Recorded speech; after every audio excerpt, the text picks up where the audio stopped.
psychological issues here.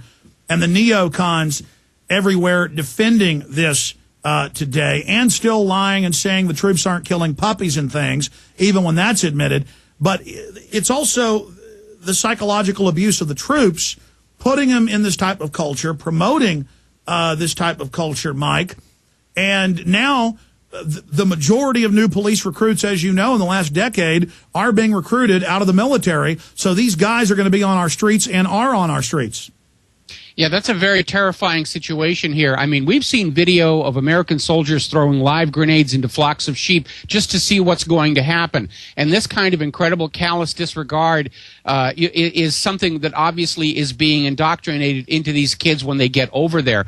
And we saw the same thing in Vietnam, where ordinary, well-behaved young men and women were drafted into the military. They were sent through boot camp, which turns you into a crazed killer in just, 6 weeks of basic training. Then they come back into the society and they have trouble reintegrating and going back to being well-behaved citizens. And this video that we saw yesterday, what is really most chilling about it is, as you were saying, to just hear the sounds of their voices and how excited they are to be doing this, and this complete detachment from the recognition. Those are real human beings down there. I know it looks like a giant Nintendo set when you're studying it through your thermal vision system, but those are real people down there, and they haven't done anything that justifies being blown apart by cannon shells. And yet these pilots and gunners, they're just having the time of their life. That's a very scary psychology at work. And I've listened to the gun camera tapes from Korea, Vietnam, and other wars. They were very professional as they were dropping bombs, as they were killing people. You don't hear these type of celebrations. And then when the ground troops show up, they're not celebrating. They're freaked out when they see these 2 wounded girls, and they radio back, hey, there were kids in that van. We got to get them to the hospital. And the helicopter pilot just giggles and says, you shouldn't bring them to a battle. When they've just targeted basically an ambulance. They're there framing the people on the ground, saying they've got weapons. Clearly, when they're helping to get the wounded in the car, they're saying, oh, there's a weapon, and giggling. They know there's not a weapon. They're all there encouraging each other, saying, come on, let me shoot, let me get them, like it's a video game. And this is all part of the conditioning and the dehumanization that has taken place. Well, the important thing to remember right now is when all the propaganda is said and done, these videotapes are how the United States is going to be judged and seen by history in the coming years. There's no amount of glorification and flag waving that is going to erase the memory of what is really going on in the ground there. And I'm afraid that the United States, as a moral leader in the world, is absolutely finished because of videotapes like this one. Nobody is going to see America as the good guy anymore. We are the 21st century version of the Nazi conquering hordes, and that's exactly how history is going to remember us. Well, this is in Nuremberg. It came out that on the Eastern Front and in Serbia, they would go in and just kill whole villages, and it was the same attitude. And hundreds of Nazi officers were hung by the neck until dead for this. But now we're told, no, this is what the good guys do. Yeah, basically that's it. And, the war crimes trials are run by the victors is really what it comes down to. And we know that the U.S. did some very atrocious things in World War II as well. It's just because they were the winners, nobody got prosecuted. But right now, as we head into what looks to be an attempt to, again, sell us a war in Iran, I need to remind everybody that my concern about any more war is we're not in a position to win. And that, we don't have the economy, we don't have the manufacturing capacity, and if we push these wars any further and we are defeated, all of our political leaders are going to be standing on those gallows, as they should, for the crimes that we see in these videotapes. I want to play a video that I played the audio of last hour, and when I say I've seen countless videos, I mean, just live last hour, I remembered some of these and told them, search troops beat Iraqi children. And one of these kids looks like he's about 6 years old. He's in a pool of blood. They drag him off the street for supposedly throwing rocks. They bring him in. The British troops are beating him. There's pools of blood. They're stomping their groin. They're beating him in the head with batons. And there are U.S. troops like Satan and Beelzebub sitting up on top of a parapet at a base, looking down 50 yards away, making the most demonic sounds of sadistic enjoyment that I've ever heard. And I noticed this same giggling and chortling on tape after tape after tape when our troops and contractors are sitting off the road, just randomly shooting up a highway, people falling out dead. We have all these videos up on Infowars.com and PrisonPlanet.com. The same demonic sounds when they throw a hand grenade in between sheep and a sheep herder, literally just killing people. And enjoying it. I want to play this video and audio so people can hear the sound of, for lack of a better term, what a demon-possessed ring wraith sounds like in a blood orgy. Here it is. They're dragging the kids in. Oh, yes. Oh, yes. You're going to get it.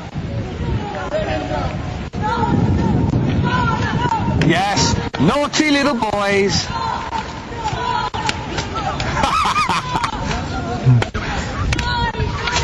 Yes. Yes. Yes. Yes. Oh, please, don't hurt me. Right?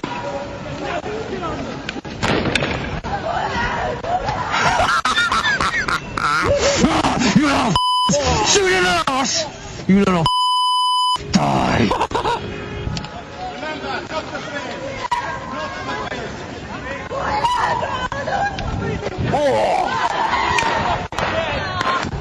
That's enough. It goes on and on. Now, every time they stop him in the groin, every time they beg, his demonic whale song, whales have a beautiful song, but our troops, you just heard the song. The demon song is, I guess, what I would coin the term for. This is demon song. This is demonic praise. Christian, music would be beautiful choral, hark the herald angels sing, glory to the newborn king, uplifting. But this is demon song. What do you think of that, Mike Rivero? Well, I listen to this stuff, and I'm flashing back to the revelation that the U.S. government has actually been drugging our troops, giving them speed and all kinds of things so they can get more work out of them in the combat zones. And I'm beginning to wonder if there are some other chemicals at use here that are just turning these kids into such inhuman, insensitive monsters, because it is scary to hear this and realize these are human beings. I don't even want to admit that I'm the same species as these people when I hear these sounds. Well, it's funny you'd say that. 5 years ago, it was 6 years ago, in fact, pull this up. It was a Wired magazine story called The Marshall Plan. It's not what weapons our troops will have in the future, but what drugs they will be on. And they admit that they're giving aggression drugs secretly to the troops. Then they give them an amnesic similar to Halcyon to not remember it. And they've done drills where they order them. And remember, Bruckheimer was in the Ithaca Times years ago saying, oh, yes, we go in and kill everyone in the village, men, women, and children. We line the kids up and shoot them in the back of the head. And then the Pentagon came out and said, well, only certain villages. And so they give them drugs to do it. Then they give them amnesics. Our troops are under mind control. It's a very scary situation. They're being turned into robots. We're seeing it in the videotape. They're conditioned to see anything as a threat and to open fire on it. And it's scary. I mean, it's almost like the scenes from Terminator, where people are down on the ground and these robotic machines are in the sky killing everything that moves. And it doesn't matter that there's a real flesh and blood pilot. If they're juiced up on all these chemicals, they're still robots. They're organic robots, but they're still robots, and they're killing everything that moves. I can't imagine that Reuters news service is going to treat this issue very, very gently. It did take CNN a day to finally come forward and cover this WikiLeaks story. But I think the media has to be looking at all the dead reporters that we're seeing in the war zones and realizing that maybe cutting the government slack on these wars isn't such a good idea, because they could be next. They could exactly. Be the next. Here's another video to search of hundreds. It was another Reuters reporter. Tank kills Reuters reporter. And he's out front in the street with his camera. He's videotaping with a full crew. They just drive right up and machine gun him from the top of the tank. I mean, there's been so many of these, but they're hardly ever on U.S. TV. But as you said earlier, the entire world is seeing this every day and knows that the United States is the Legion of Doom. And for people that say, oh, kill all them Hajis, they're not human, the bankers see you as not being human as well. That's why they're announcing they're preparing to take all of your pension funds and bank accounts for the banks in the next banking takeover, in the next crisis they stage. So remember, all of you out there that have turned into demons supporting this, by extension, Remember, the same elite sees you the way they see the Hajis, as they call them, the ragheads, that with those type of racist statements.